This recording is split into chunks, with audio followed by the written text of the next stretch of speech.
2026க்கான Oscar awards March 15 நடக்குது. அதுல Sinners, Sentimental Value, Secret Agent, Frankenstein, Hamnet, Marty Supreme, One Battle After Another அதெல்லாம் நாமினிஸ்ல இருக்குது. Best international picture அப்படிங்கிற கேட்டகரியிலையும் ஒரு 5 படம் இருக்குது. அதுல ஆலிவர் லாக்ஸ் டைரக்ட் பண்ணி செர்ஜியோ லோபஸ் நடிச்ச ஒரு ரோட் டிராமாவான ஸ்பானிஷ் படம் சிராத்.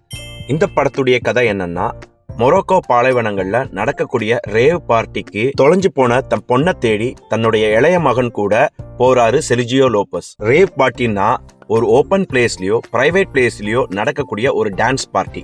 அவருடைய மகள் அதே மாதிரி ஒரு பார்ட்டிக்கு போய் 5 மாசத்துக்கு முன்னாடி திரும்பி வராதனாலதான் அவர் இங்க வந்திருக்கிறார். அதே தருணத்துல மொரோக்கோல நடக்கக்கூடிய உள்நாட்டு மற்றும் பார்டர் போர்கள்னால அந்த பார்ட்டியை தடுத்து நிறுத்துறதுக்கு அங்க போலீஸும் ராணுவமும் வருது. அவங்க கிட்ட இருந்து தப்பிச்சு இன்னொரு ரேவ் பார்ட்டிக்கு ஒரு 2 வேன்ல ஒரு கும்பல் போகுது. அவங்க பின்னாலேயே செர்ஜியோ லோபஸும் போறாரு. ஏன்னா அவங்க இன்னொரு ரேவ் பார்ட்டிக்கு போறாங்க.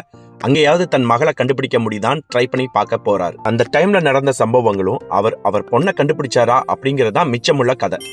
ஆரம்பிக்கும் போது ரொம்ப ஸ்லோவாகவும் ஸ்டெடியாகவும் ஆரம்பிக்கிற இந்த படம் கடைசி 3/4 மணி நேரம் ரொம்ப இன்ட்ரெஸ்டிங்கா இருந்துச்சு. அதுவும் கடைசி 20 நிமிஷம் ஒரு சீட்டேஜ் த்ரில்லர் மாதிரி தான் இருந்துச்சு.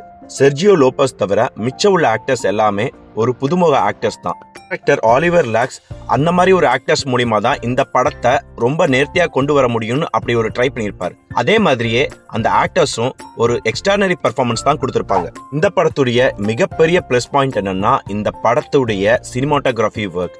அவங்க மொரோக்கோட லேண்ட்ஸ்கேப்பையும் அந்த ஊரோட பாலைவனங்களும் ரோடு இல்லாத இருக்கக்கூடிய மலைகளையும் அழகா கேப்சர் பண்ணிருப்பாங்க. தமிழ்ல விடாமுயற்சி படம் சரியா ஓடலனாலும் அசர்பைஜான் பாலைவனங்களை காட்டின சினிமாட்டோகிராஃபி ஒர்க் ரொம்ப நல்லா இருக்கும். இந்த படத்துடைய கதை தன் பொண்ணை தேடி போறதா இருந்தாலும் படத்துக்கு பின்னாடி இருக்கக்கூடிய தீம் மனுஷங்க வாழ்க்கையை தேடி போற விஷயங்களை பத்தி தான் இருக்குது. அப்படிப்பட்ட ஒரு பிலாசபிக்கல் தீமை தான் படத்துடைய பேக்ரவுண்ட் கதையா டைரக்டர் வச்சிருப்பாரு. எலக்ட்ரிக்கல் கிட்டார்ஸ், ஹை பேஸ் சவுண்டோட இருக்கக்கூடிய பேக்ரவுண்ட் மியூசிக் இந்த படத்துக்கு பெரிய லெவல்ல சப்போர்ட்டும் பண்ணியிருக்கு. இந்த படம் ஆஸ்கார் வாங்குதா இல்லையாங்கிறது நம்ம மார்ச் 15 பார்க்கலாம். இந்த படம் இப்ப முபி அப்படிங்கிற பிளாட்ஃபார்ம் தளத்துல அவைலபிளா இருக்கு. விருப்பம் இருக்கவங்க பார்த்து என்ஜாய் பண்ணுங்க.